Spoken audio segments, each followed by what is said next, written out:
I'm sitting here in my kitchen, holding these papers that changed everything. The documents for the house my son, Jamal, bought with my life savings. My hands are trembling, not from anger, but from a sadness so deep it hurts to breathe. I've just found out something I never could have imagined. My bedroom door is ajar, and I can hear every word of the phone call Jamal is having with his wife, Keisha. His voice is full of excitement, planning their future. Our future, or rather, their future. Yeah, baby, everything's all set. The papers came in today. The house is officially ours. I hear him laugh, that same laugh that used to fill me with such joy when he was a boy. Your mama is going to be so happy to live with us. Finally, Miss Cynthia will have her own room with a view of the garden, just like she always wanted. My heart stops. Miss Cynthia, his mother-in-law, Keisha's mother, is going to live in the house I paid for. The house where I thought I'd have my place, my space, my family. And me, Jamal? I whisper out loud, knowing he can't hear me. I continue to listen. Nah, baby, we already talked about this. My mom's fine in her apartment. Besides, you know how she is. She always finds something to fuss about. It's better this way, more peaceful for everyone. Us, the kids, and your mom. A real family. A real family. The words stab my chest like ice-cold needles. I, who sacrificed my entire life savings, who sold my mother's jewelry, who mortgaged my financial peace of mind so he could have this house. I'm not part of their real family. I close my eyes and memories crash over me like waves. It was 6 months ago when Jamal came to my place with that sad puppy dog face he always puts on when he needs something. He sat exactly where his phone is now, at this kitchen table, and explained his dream. Mama, I found the perfect house. It's everything Keisha and I ever dreamed of. 3 bedrooms, a yard for the kids in a nice neighborhood, but I need your help. I just need $20,000 for the down payment. I promise I'll pay you back in 2 years, Mama. And of course, you'll always have a place with us. You'll always have a place with us. Those were his exact words. I remember them because I wrote them down that night in my journal. I was so excited I couldn't sleep. Finally, after years of feeling like a visitor in my son's life, I'd have a place. A home where I could grow old, surrounded by the laughter of my grandchildren, family dinners, and warm holiday gatherings. Jamal, baby, did you tell your mom about the plans yet? Keisha's voice cuts through the phone like a knife. What plans, baby? The plans that she's not moving in with us, that the house is just for the 3 of us adults and the kids. You know my mom needs her peace, and we already talked about how your mom can be hard to live with. Hard to live with.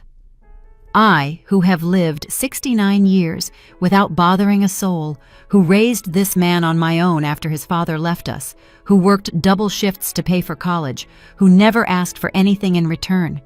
I'm hard to live with. No, I haven't told her yet, Jamal says. I figured we could talk about it after the move. You know how she gets when things change. You know how she gets.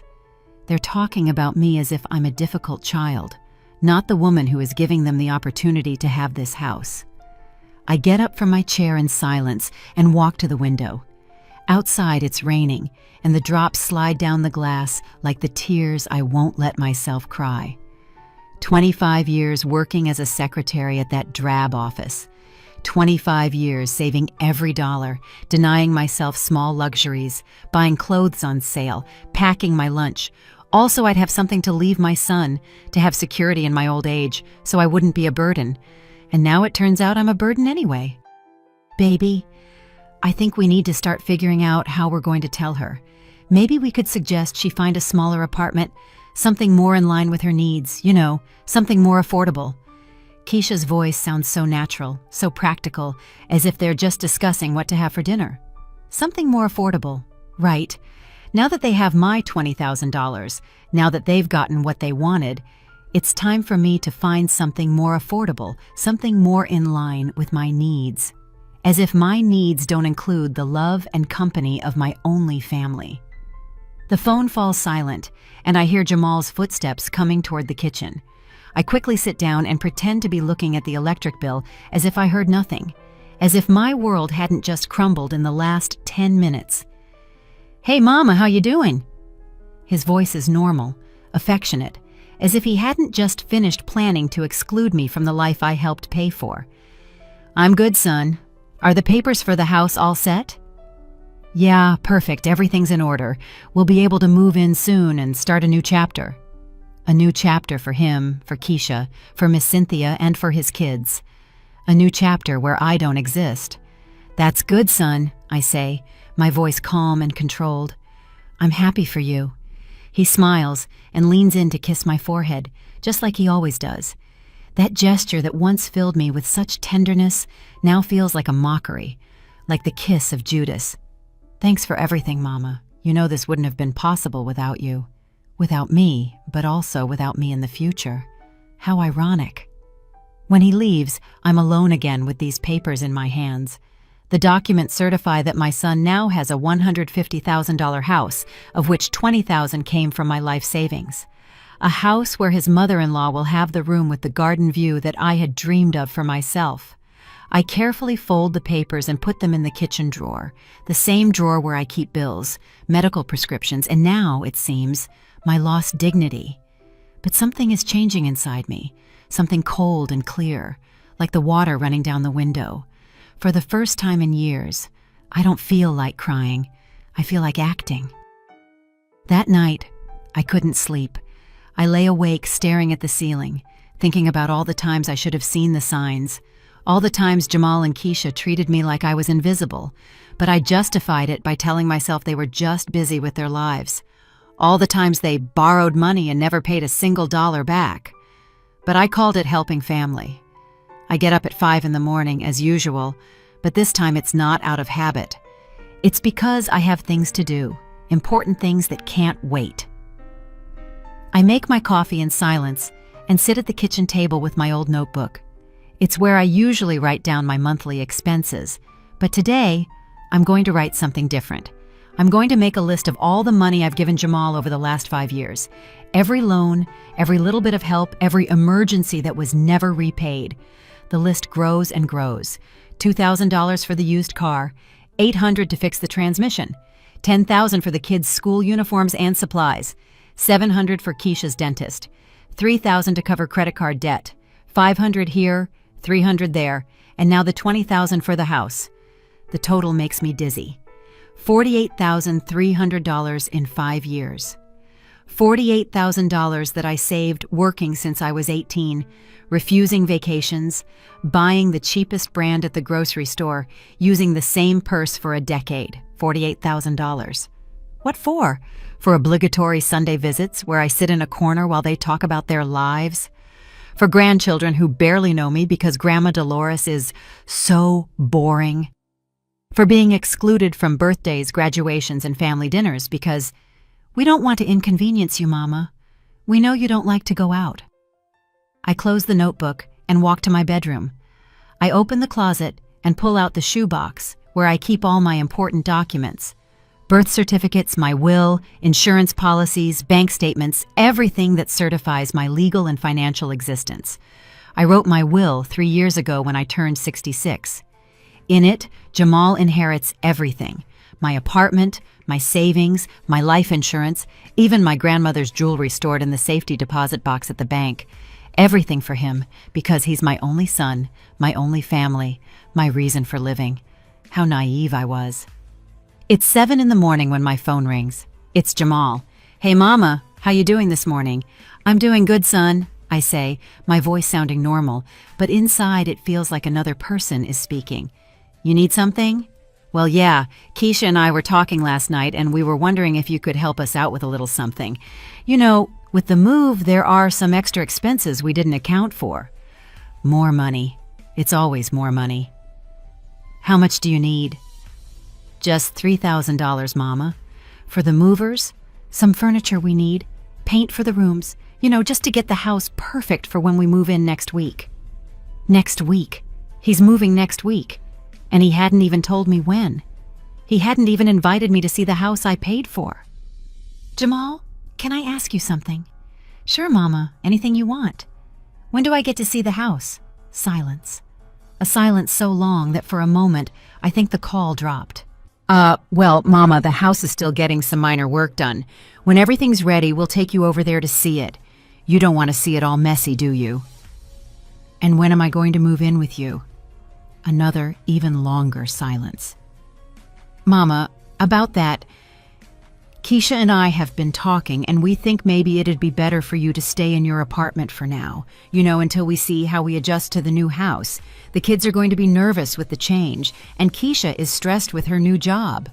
Her new job? Yeah, I didn't tell you? She got a position at an accounting firm. They're going to pay her real good. Almost $2,000 a month. $2,000 a month. Keisha is now making $2,000 a month, but they still need my $3,000 for the move. My $3,000 that I'd have to take out of my savings, which I've been living on with a $700 a month pension. Jamal, I say again, I need to think about the $3,000. Think about it, Mama? You've never had to think before when I asked for help? Is everything okay? No, son. Nothing is okay. Nothing has been okay for years, but I was too blinded by love to see it. Everything's fine, son. I just need to check my accounts. I'll call you in a few days. In a few days? But Mama, we need the money by tomorrow. The movers want a 50% deposit, and I'll call you in a few days, Jamal. I hang up the phone before he can respond. My hands are trembling, but not from fear. It's something different. It's determination. I walk to my old computer, the one Jamal helped me set up 2 years ago so I wouldn't feel so lonely, Mama. I turn it on and wait patiently for it to load. I'm not great with technology, but I know the basics. I know how to log into my online bank account. There's my savings. After giving him the $20,000 for the house, I have exactly $2,300 left. $300 between me and total destitution. Between me and depending completely on a son who plans to exclude me from his life as soon as he's settled into his new house. I pick up my phone and dial the bank's number. Good morning, National Bank. How can I help you? Good morning. I need to talk to someone about my savings account. I want to make some important changes. Certainly, ma'am. Could you please provide your account number and your full name? As I give my information, I feel something I haven't felt in years. Control. For the first time in a long time, I'm the one making the decisions about my money, my life, my future. How can we help you today, Ms. Jones? I want to remove my son as an authorized beneficiary on my account. I also want to cancel the additional debit card that is in his name. I understand. Is there a particular reason? Yes, there is. The reason is that I've just discovered I've been financing my own exclusion, that every dollar I've given them has been an investment in my own future loneliness. Personal changes in my family situation. Very well, Ms. Jones. I'll process these changes immediately. Anything else I can help you with? Yes. I want to know about my options for changing my will. The bank offers that service. We have agreements with some attorneys who specialize in estate law. Would you be interested in having us send you some information? Yes, please. To my registered address. When I hang up the phone, I feel different, as if I've taken the first step towards something new, something I don't yet fully understand, but know I need to do. My phone rings again. It's Jamal, of course. Mama, did we get disconnected? What happened? We didn't get disconnected, son. I told you I'd call you in a few days. But Mama, I need to know if you're going to help me with the $3,000. The movers are already pressuring me and keep them. Jamal, have you ever wondered if I needed help with anything? What? What are you talking about, Mama? I'm worried about you. Are you feeling okay? You want me to come over there? It's not necessary, son. I just need some time to think. Time to think? Mama, I'm only asking for $3,000. It's nothing major. You've always helped me. I've always helped you. That's true. But when was the last time he helped me? I'll call you when I have an answer, Jamal. Mama, seriously, you're scaring me. You've never been like this before. I've never been like this because I've never been so clear about what's been happening. because I've never felt this mix of pain and clarity that's giving me the strength to do what I should have done years ago.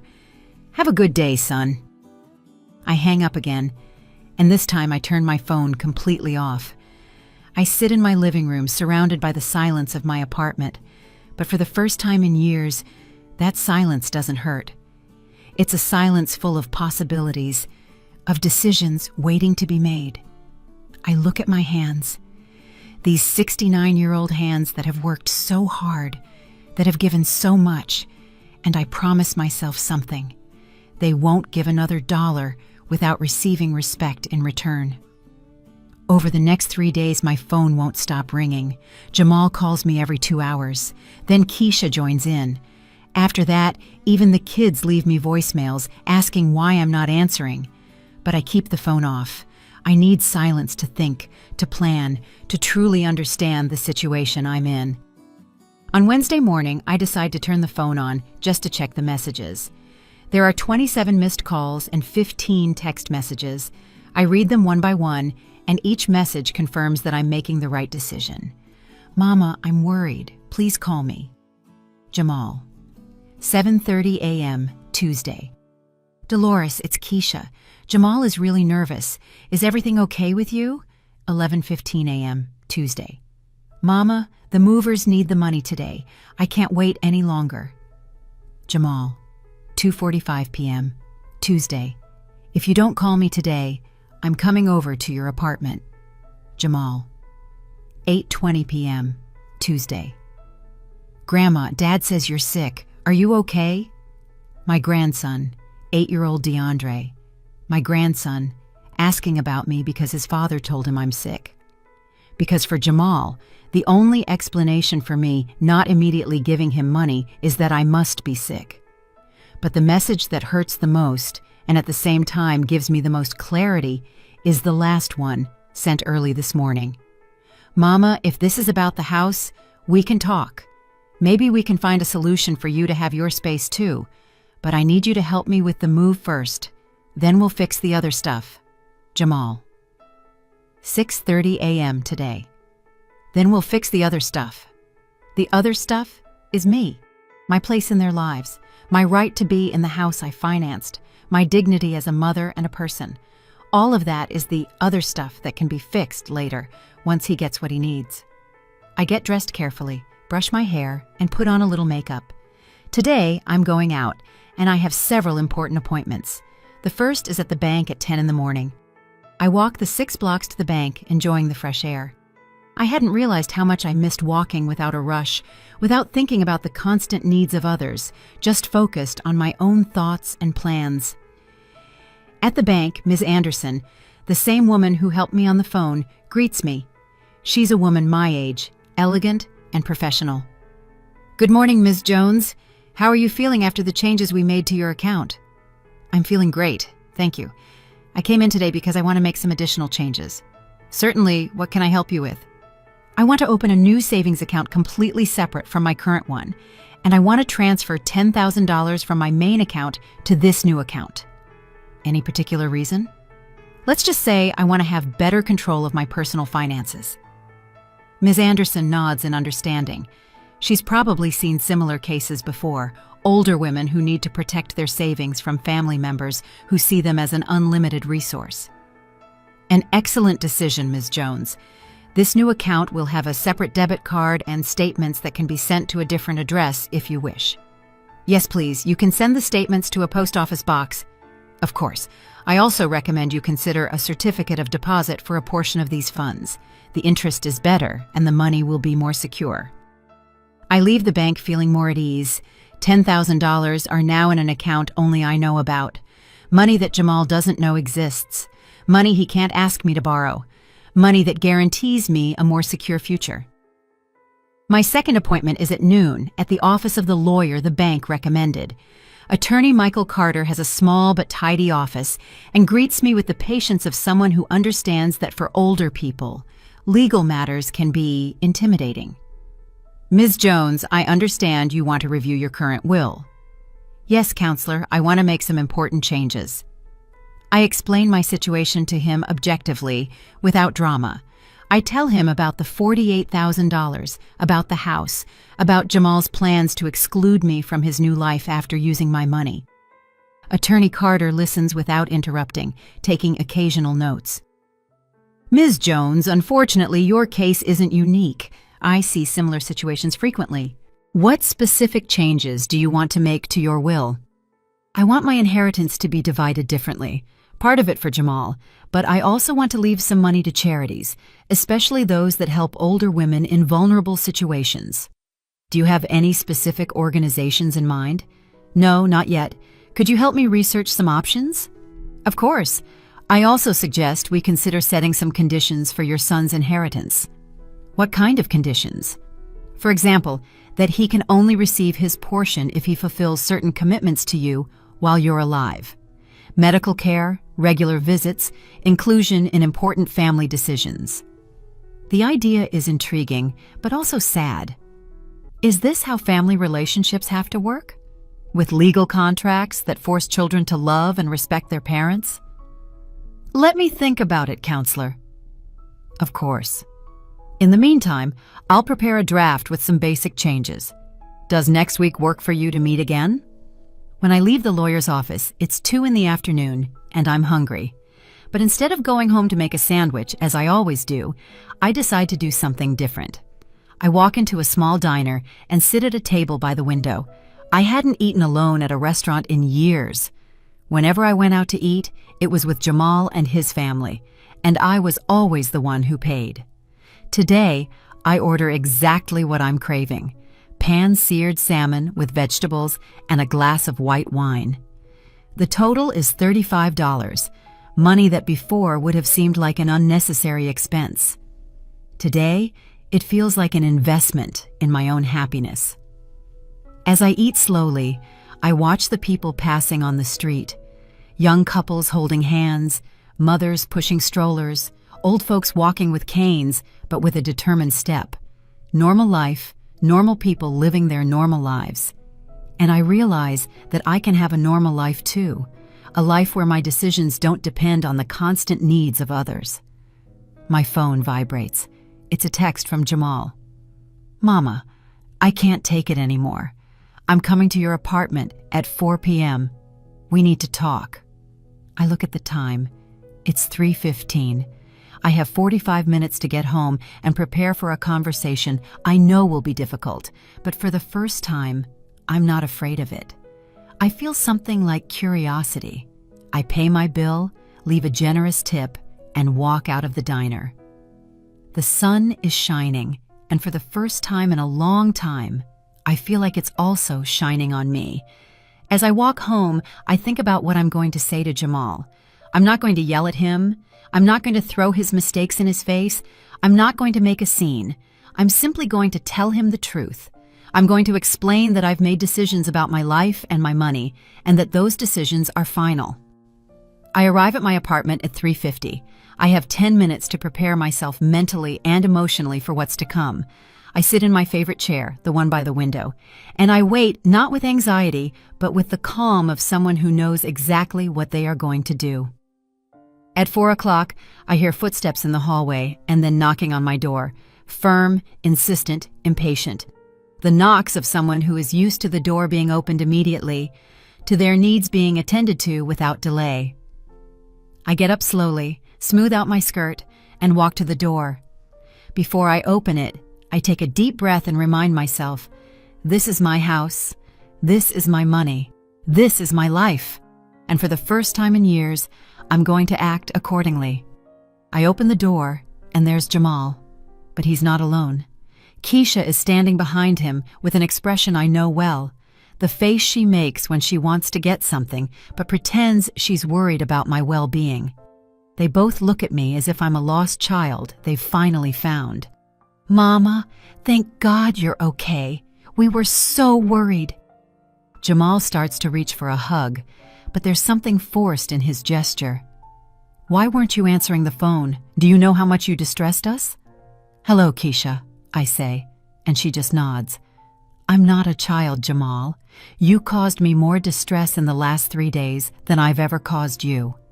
Mama, what are you talking about? We're a family. We need to be able to talk about things. Talk about things? You talked about me, but not with me. You talked about how I'm hard to live with, how you were going to put me in a more affordable apartment, all while using the money I gave you for your real family. You talked about me like I was a burden, a complicated problem that needed to be managed, not a person. Jamal's face pales. He glances at Keisha, who looks horrified. Mama, that's not what happened. We were just what, Jamal? Just planning to use me and then toss me aside? The $20,000, Jamal, the $48,300 I've given you over the last 5 years. Did you think it was an endless well? Did you think my love for you was a transaction, something you could get for free? Mama, please, I'm so sorry. I know we messed up. Keisha and I have been talking and we've changed our minds. We want you to live with us. We'll make it work, I promise. No, you won't, I say calmly. You won't, because you only want me to live with you now that you think you might lose something.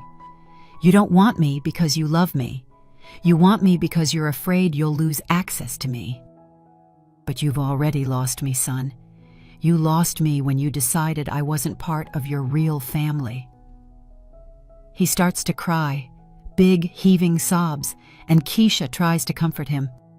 Mama, please don't say that. I am saying it, I say firmly. And I'm saying something else. I'm no longer the Bank of Dolores. I am not a financial resource for you to tap whenever you need it. The $3,000 you need for your move, you can find it somewhere else, because you won't get a penny from me. Not now, not ever again.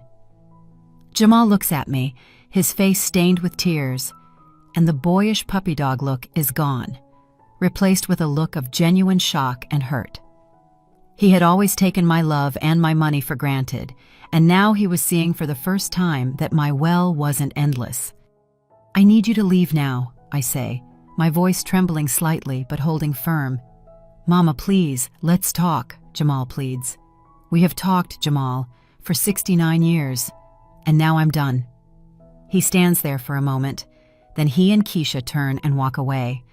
I close the door and lean against it, my legs weak. I'm exhausted, but I've never felt more alive.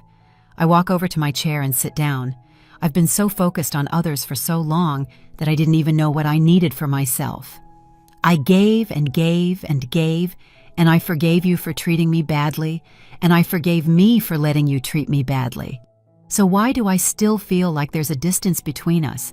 Because forgiveness doesn't erase consequences. Because trust is built with actions, not with words. When they're gone, I stand by the window for a long time. I don't know if Jamal will really change. I don't know if he'll manage to go a whole year without asking me for money. I don't know if we'll ever be able to build a real relationship. But I do know one thing. I'm no longer afraid to be alone. I'm no longer afraid to say no. I'm no longer afraid to stand up for my own dignity. I pick up my phone and dial Leonida's number. Hey girl, how was your day? It was interesting. Jamal came to visit me. And how was it? Different. Maybe there's hope after all. I'm glad.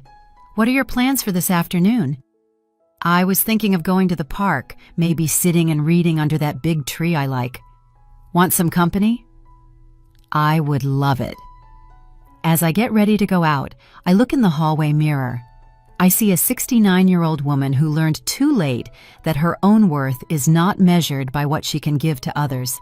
A woman who found the courage to claim her life back. And for the first time in a very, very long time, I smile. Trước khi khép lại câu chuyện này, mình muốn bạn ở lại với mình thêm một chút, như một cuộc trò chuyện thực sự, không vội vàng, không kịch bản. Đôi khi mình nghĩ điều đặc biệt nhất của những câu chuyện như thế này không phải là cao trào, không phải là cái kết, mà là những cảm xúc còn đọng lại sau khi mọi thứ đã kết thúc. Bạn có bao giờ xem xong một câu chuyện rồi tự nhiên im lặng vài giây không? Không phải vì không có gì để nói, mà là vì có quá nhiều thứ đang chạy trong đầu. Mình thì có. Và mỗi lần như vậy mình lại tự hỏi ngoài kia có bao nhiêu câu chuyện giống như thế này mà chúng ta chưa từng được nghe. Bao nhiêu con người đã trải qua những điều khó khăn như vậy nhưng không có ai kể lại. Bao nhiêu người phụ nữ đã phải mạnh mẽ trong im lặng mà không ai thực sự nhìn thấy. Đó là điều khiến mình luôn suy nghĩ rất nhiều sau mỗi video. Bởi vì sự mạnh mẽ không phải lúc nào cũng ồn ào, nó không phải lúc nào cũng là những khoảnh khắc đứng trên sân khấu hay những chiến thắng rõ ràng để mọi người vỗ tay. Đôi khi sự mạnh mẽ chỉ đơn giản là thức dậy vào mỗi buổi sáng khi bạn không còn chút năng lượng nào, tiếp tục cố gắng khi mọi thứ dường như đang chống đối lại bạn, mỉm cười dù bên trong bạn đang rất mệt mỏi. Và điều đặc biệt là rất nhiều người phụ nữ ngoài kia đang làm điều đó mỗi ngày. Không ai biết, không ai hỏi, nhưng họ vẫn tiếp tục. Những nhân vật trong câu chuyện bạn vừa xem có thể là hư cấu, nhưng cảm xúc của họ thì không hề hư cấu. Nỗi đau là sự thật, sự tổn thương là thật, và cả sự kiên cường cũng là thật. Đó là lý do tại sao mình luôn muốn kể những câu chuyện như thế này. Không phải để làm mọi thứ trở nên buồn hơn, mà để chúng ta có thể hiểu hơn, hiểu rằng đằng sau mỗi con người là cả một hành trình mà chúng ta không thể nhìn thấy. Hiểu rằng đôi khi sự im lặng của một người không phải là họ yếu đuối, mà là họ đã phải chịu đựng quá nhiều. Và hiểu rằng sự vươn lên không phải lúc nào cũng hoàn hảo. Có những lần họ sẽ gục ngã, có những lúc họ sẽ nghi ngờ chính mình, có những khoảnh khắc họ muốn từ bỏ tất cả. Nhưng rồi họ vẫn đứng dậy, không phải vì họ không sợ, mà là vì họ không còn lựa chọn nào khác ngoài việc phải tiếp tục. Và mình nghĩ đó mới là định nghĩa thực sự của sức mạnh. Không phải là không bao giờ yếu đuối, mà là vẫn bước tiếp, ngay cả khi bạn đang yếu đuối nhất. Có thể khi nghe đến đây, bạn sẽ thấy câu chuyện này không chỉ là về một nhân vật nữa, mà là về rất nhiều con người. Có thể là một người bạn của bạn, một người thân trong gia đình, hoặc thậm chí là chính bạn. Và nếu bạn từng trải qua những cảm xúc tương tự, thì mình muốn bạn biết một điều: bạn không hề đơn độc. Có thể câu chuyện của bạn chưa được kể, có thể không ai thực sự hiểu hết những gì bạn đã đi qua, nhưng điều đó không làm cho những gì bạn trải qua trở nên ít quan trọng hơn. Ngược lại, nó càng cho thấy bạn đã mạnh mẽ như thế nào để đi đến đây.